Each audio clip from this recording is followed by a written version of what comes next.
Tampokang ito ay rated SPG. Striktong patnubay at gabay ng magulang ang kailangan. Maaaring may masiselang tema, lengguwahe, karahasan, sexual, horror o droga na hindi angkop sa mga bata. Isang mapagpalang araw mga kapamilya and welcome back. Narito ang mga dapat nating pakaabangan sa FPJ's Batang Quiapo. Pero bago ang lahat, kung bago ka pa lamang sa aking channel ay baka naman pwedeng makahingi ng isang like, share at subscribe. Biglang napahinto si Tanggol sa kanyang paghinga nang makita niya ang eksenang hindi niya kailanmang ginustong masaksihan. Nakagapos ang kanyang kaibigan, sugatan, halos wala ng lakas. At sa harap ito, nakatayo si Enteng, nanginginig ang kamay habang hawak ang baril.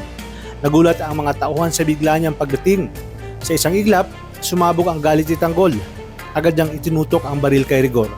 Habang mabilis namang kumilos si Ramon para pabagsakin ang mga armadong lalaki sa paligid. Malingaw ang mga putok. Nagkagulo ang buong lugar. Sinubukan ni Rigor na umatras habang nagpapaputok pabalik, pero hindi umatras si Tanggol. Tumalon siya pababa at hinabol si Rigor.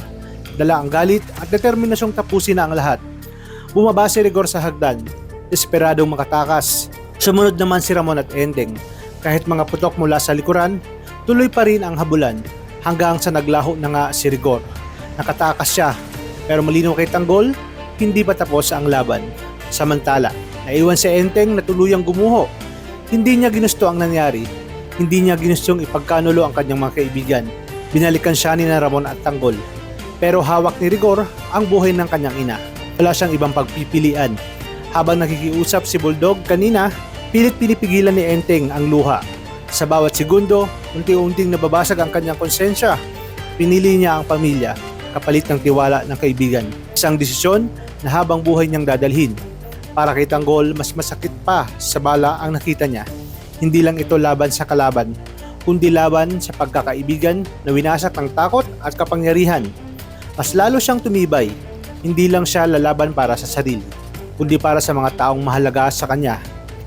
Sa kabilang banda, sa loob ng opisina, galit na galit si Miguelito. Naglalakad siya ng pabalik-balik, mabigat ang bawat hakbang. Para sa kanya, hindi sapat na mawala lang si Tanggol. Gusto niyang siguraduhin na tuluyan ng mapapasa kanila ang munisipyo. Takot siyang maagawan ng kontrol sa lungsod. Takot siyang mawalan ng kapangyarihan. Kaya sinabi niya sa kanyang inang si Jackie na gawin ang lahat para patayin si Tanggol.